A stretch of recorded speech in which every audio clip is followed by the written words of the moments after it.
ಇವತ್ತು ರಾಜ್ಯದಲ್ಲಿಯೇ ವಿಶೇಷವಾಗಿ ಬೀದರ್ನಿಂದನೇ ಶುರು ಮಾಡುವಂತಹ ಸಮಯ ಬಂದಿದೆ. ಇವತ್ತು ಬೀದರ್ನಲ್ಲಿ ಜಿಲ್ಲಾ ಪೊಲೀಸ್ ವರಿಷ್ಠಾಧಿಕಾರಿಗಳ ಕಚೇರಿಯ ಆವರಣದಲ್ಲಿ ಏನೋ ಹಿಂದೂಗಳ ಹಬ್ಬ ಗಣೇಶೋತ್ಸವ, ಅದೇ ರೀತಿ ಅನಂತ ಚತುರ್ಥಿ ಬರೋದಿದೆ. ಹೀಗೆ ಅನೇಕ ಹಬ್ಬಗಳು ಹಿಂದೂಗಳ ಹಬ್ಬ ಬರಲಿದೆ. ಆದ್ರೆ ಪೊಲೀಸ್ ಇಲಾಖೆಯು 15 ಅಂಶಗಳುಳ್ಳ ಒಂದು ಸೂಚನೆಯನ್ನ ಬಿಡುಗಡೆ ಮಾಡಿದೆ, ಒಂದು ಗೈಡ್ ಲೈನ್ ಅನ್ನ ಬಿಡುಗಡೆ ಮಾಡಿದೆ. ಆದ್ರೆ ಅನೇಕರು ಇದನ್ನ ಹಿಂದೂಗಳ ಹಬ್ಬಗಳಿಗೆ ಮಾತ್ರ ಯಾಕೆ ಈ ರೀತಿ ಬರುತ್ತೆ, ಬೇರೆಯವರ ಹಬ್ಬಗಳಿಗೆ ಯಾಕೆ ಈ ರೀತಿಯ ಗೈಡ್ ಲೈನ್ಸ್ ಗಳು ಬರಲ್ಲ ಅನ್ನೋ ಒಂದು ಪ್ರಶ್ನೆ ಬೀದರ್ ಜನರಲ್ಲಿ ಮನೆ ಮಾಡಿದೆ. ಈ ಒಂದು ವಿಷಯದ ಕುರಿತು ಚಿಂತನೆಯನ್ನ ನಮ್ಮ ಪ್ರಧಾನ ಸಂಪಾದಕರ ಜೊತೆ ನಡೆಸೋಣ. ಸರ್, ಮೊಟ್ಟ ಮೊದಲನೇದಾಗಿ ನಮ್ಮ ಪ್ರೈಮ್ ಟೈಮ್ ಸಂಸ್ಥೆಯ ಒಂದು ಪ್ರೈಮ್ ಟೈಮ್ಗೆ ಸ್ವಾಗತ. ಸರ್, ಇವತ್ತಿನ ಈ ಕಾರ್ಯಕ್ರಮದಲ್ಲಿ ಬೀದರ್ನಿಂದನೇ ಶುರು ಮಾಡುವ. ಸರ್, ಬೀದರಲ್ಲಿ ಇವತ್ತು ಪೊಲೀಸ್ ಇಲಾಖೆ ಒಂದು ಮಾರ್ಗಸೂಚಿಯನ್ನ ಹೊರಡಿಸಿದೆ. ಸರ್, ಇದಕ್ಕೆ ಸಂಬಂಧಪಟ್ಟ ಹಾಗೆ ತಮ್ಮ ಅಭಿಪ್ರಾಯ ಹೇಳೋದಾದ್ರೆ ಸರ್. ಒಂದೇ ಮಾತಾಡ, ಇವತ್ತಿನ ದಿವಸ ದೇಶಮುಖ ಅವರು ನೀವು ಒಂದು ಒಳ್ಳೆ ಸಮಸ್ಯೆಯನ್ನ ಎದುರಿಟ್ಟಿದ್ದೀರಿ. ಬೀದರ್ನಲ್ಲಿ ನಮ್ಮ ಅಧೀಕ್ಷಕರು, ಪೊಲೀಸ್ ಅಧೀಕ್ಷಕರು ಒಂದು ಸಭೆಯನ್ನು ಕರೆದಿದ್ರು. ಆದರೆ ಒಂದು ಮಾತು ನಾನು ಎಲ್ಲರಿಗೆ ಒಂದು ವಿಶೇಷವಾಗಿ ಹೇಳಬೇಕಂತೀನಿ.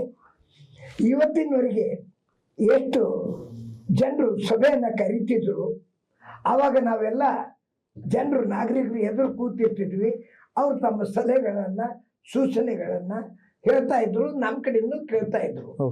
ಆದರೆ ಈ ಸಲ ಅಧೀಕ್ಷಕರು ಒಂದು ಹೊಸ ಇತಿಹಾಸವನ್ನೇ ನಿರ್ಮಾಣ ಮಾಡಿದ್ದಾರೆ. ಸಮಾಜದಲ್ಲಿ ನಾವು ಕೂತಂತ ಜನರಿಗೆ ವೇದಿಕೆಯ ಮೇಲೆ ತೆಗೆದುಕೊಂಡು ತಮ್ಮ ಜೊತೆಯಲ್ಲೇ ಕೂರಿಸ್ಕೊಂಡು ಚರ್ಚೆಯನ್ನ ಮಾಡಿದ್ದಾರೆ. ಅದಕ್ಕೆ ನಾನು ಮೊದಲಿಗೆ ನಮ್ಮ ಬೀದರ್ ನಾಗರಿಕರ ವತಿಯಿಂದ ಅವರಿಗೆ ಧನ್ಯವಾದನ್ನ ಹೇಳ್ತೀನಿ. ಯಾಕಂದ್ರೆ ಇದು ಒಂದು ಹೊಸ ಪರಂಪರೆ. ಅಧಿಕಾರಿಗಳು, ವಿಶೇಷವಾಗಿ IAS ಮತ್ತು IPS ಅಧಿಕಾರಿಗಳು ಸ್ವಲ್ಪ ಬೇರೆ ಸಮಾಜಕ್ಕಿಂತಲೂ ನಾವು ಬೇರೆ ಇದ್ದೀವಿ ಅಂತ ತೋರಿಸ್ತಾರೆ. ಆದ್ರೆ ಇವತ್ತಿನ ಈ ಪ್ರದೀಪ್ ಕುಂಟಿ ಅವರ ವಿಚಾರವನ್ನ ನೋಡಿದಾಗ ಅಧಿಕಾರಿಗಳಲ್ಲಿ ಸಹ ಸಾಮಾನ್ಯರಲ್ಲಿ ಬೆರೆತು ಹೋಗೋರಿದ್ದಾರೆ ಅನ್ನಂಗೆ ಅನಿಸ್ತು. ಈಗ ನೀವು ಕೇಳಿದ ಪ್ರಶ್ನೆ, ಹಿಂದೂಗಳ ಹಬ್ಬ ಆಗಲಿ, ಮುಸ್ಲಿಮರ ಹಬ್ಬಗಳಾಗ್ಲಿ, ಅಥವಾ ಕ್ರಿಶ್ಚಿಯನ್ ಹಬ್ಬಗಳಲ್ಲಿ ಪೊಲೀಸ್ ಇಲಾಖೆಯವರು ಯಾರ ಮೇಲೆ ಒತ್ತಡ ಹಾಕ್ಬೇಕು, ಯಾರ ಮೇಲೆ ಮಾಡಬೇಕು ಎಂಬ ವಿಚಾರ ಪೊಲೀಸರಲ್ಲಿ ಇರೋದಿಲ್ಲ. ಮೊದಲನೇದು, ಹಬ್ಬ ಯಾವುದಿದೆ ಅವ್ರು ನೋಡೋದಿಲ್ಲ. ಊರಲ್ಲಿ ಶಾಂತಿ ಯಾವ ರೀತಿ ಇರ್ತದೆ, ಶಾಂತಿ ಯಾವ ರೀತಿ ಕಾಪಾಡಬೇಕು, ನಗರದಲ್ಲಿಯ ಜನರಿಗೆ ಯಾವುದೇ ರೀತಿ ತೊಂದರೆ ಆಗ್ಲಾರ್ದಂತೆ ಸುರಕ್ಷಿತವಾಗಿ ಹಬ್ಬಗಳು ಆಗ್ತವೆ, ಅದನ್ನೇ ನೋಡ್ತಾರೆ. ನಾವು ಕೆಲವರು ತಮ್ಮ ಹಿಂದೂ ದೃಷ್ಟಿಯಿಂದ, ಮುಸ್ಲಿಂ ದೃಷ್ಟಿಯಿಂದ ನೋಡೋದು ಇಲ್ಲಿಯ ಜನರ ಸಂಕುಚಿತ ಭಾವನೆ ಆಗ್ತದೆ. ಪೊಲೀಸರು ಹಿಂದೂ ಅಲ್ಲ, ಮುಸ್ಲಿಂ ಅಲ್ಲ, ಅವ್ರು ಕೇವಲ ಲಾ ಅಂಡ್ ಆರ್ಡರ್, ಕಾನೂನು ಮತ್ತು ವ್ಯವಸ್ಥೆಯನ್ನ ಸುವ್ಯವಸ್ಥಿತವಾಗಿ ಕಾಪಾಡ್ತಕ್ಕಂತ ಒಂದು ಇದು ಇರ್ತದೆ. ಅವರು 25 ಸೂಚನೆಗಳನ್ನ ಏನ್ ಕೊಟ್ಟಿದ್ದಾರೆ, ಅವು ಬಂಧನ ಅಲ್ಲ, ಅವರು ನಿಮ್ಮ ಮೇಲೆ ಹೇಳ್ತೀವಿ ಅಂತ ಹೇಳಿಲ್ಲ. ಈ ರೀತಿಯಿಂದ ಇದ್ರೆ ಸಮಾಜ ಮತ್ತು ನಿಮ್ಮ ಉತ್ಸವ ಸರಿಯಾಗಿ ಆಗ್ತದೆ ಎಂಬ ವಿಶ್ಲೇಷಣೆಯನ್ನ ಮಾಡಿದ್ದಾರೆ. ಇದನ್ನ ನಾವು ತಿಳ್ಕೊಳ್ಬೇಕು. ಸರ್, ಅದು ಅದ್ರ ಒಳಗಡೆ ಅನುಮತಿಯನ್ನ ಪಡಿಬೇಕು, ಪರ್ಮಿಷನ್ ತಗೋಬೇಕು ಅಂತ ಹೇಳ್ತಿದ್ದಾರೆ. ಸರ್, ಒಂದು ಮಾತು ನೀವು ನೆನ್ಪಿಡ್ಬೇಕು, ಪರ್ಮಿಷನ್ ಕುಡದೆ ನೀವು ಗಣೇಶ್ ಕೂರ್ಸೋದಿಲ್ಲ ಅಂತವ್ರು ಎಲ್ಲಿ ಹೇಳಿಲ್ಲ.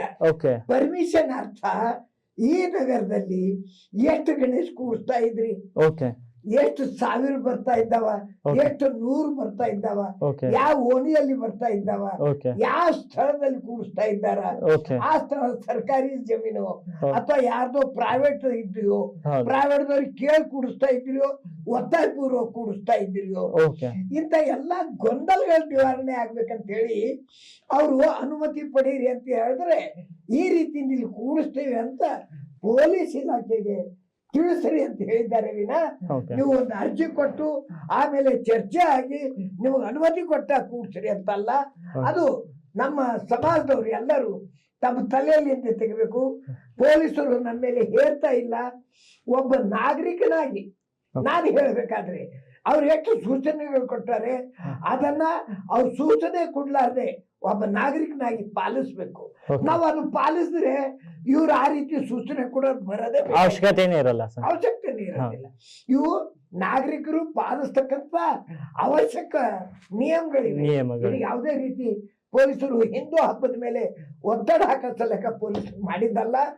ಮತ್ತ ಅದನ್ನ ಯಾರು ತಲೆಯಲ್ಲಿ ತೆಗೆದುಕೊಳ್ಬಾರ್ದು. ಮತ್ತು ಸ್ಪಷ್ಟವಾಗಿ ಅವ್ರು ಒಳ್ಳೆ ರೀತಿಯಿಂದ ಮಾಡ್ರಿ, ನಾವು ನಿಮ್ ಜೊತೆಲಿ ಇದ್ದೀವಿ ಎಂಬ ಮಾತು ಹೇಳಿದ್ದಾರೆ.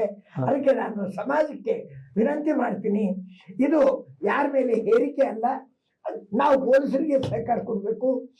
ನಮ್ಮಲ್ಲಿನೂ ಕೆಲವು ಕಿಡಿಗೇಡಿಗಳು ಇದ್ದಾರೆ, ಇಲ್ಲ ಅಂತ ಹೇಳಲಿಕ್ಕೆ ಆಗೋದಿಲ್ಲ. ಎಲ್ಲಾ ಸಮಾಜದಲ್ಲಿ ಇರ್ತಾರೆ. ಆದ್ರೆ ಪೊಲೀಸಕ್ಕಿಂತಲೂ ಹೆಚ್ಚಿಗೆ ನಮಗ್ ಗೊತ್ತಿರ್ತಾರೆ. ಅವರನ್ನ ಅಲ್ಲೇ ಒಟ್ಟಿಟ್ಟು ಅವರಿಗೆ ಬುದ್ಧಿವಾದ ಹೇಳಿ ಅಥವಾ ಒತ್ತಾಯ ಪೂರ್ವಕ ಹೇಳಿ ನೀವು ಇಂಥ ಕಿಡಿಗೇಡಿ ಮಾಡಿ ನಮ್ಮ ಬೀದರ್ ಜಿಲ್ಲೆಗೆ ಕಪ್ಪು ಮಸಿ ಹಚ್ಚಬೇಡ್ರಿ ಅಂತ ಹೇಳಿದ್ರೆ ಸರಾಗವಾಗಿ ಸಮಸ್ಯೆ ಬಗೆಹರುತ್ತದೆ. ಆಮೇಲೆ ಪೊಲೀಸರ ಮೇಲೆ ಅಪಶಬ್ದ ಬರೋದಿಲ್ಲ, ಅಪವಾದ ಬರೋದಿಲ್ಲ, ಜನರ ಮೇಲೂ ಯಾವುದೇ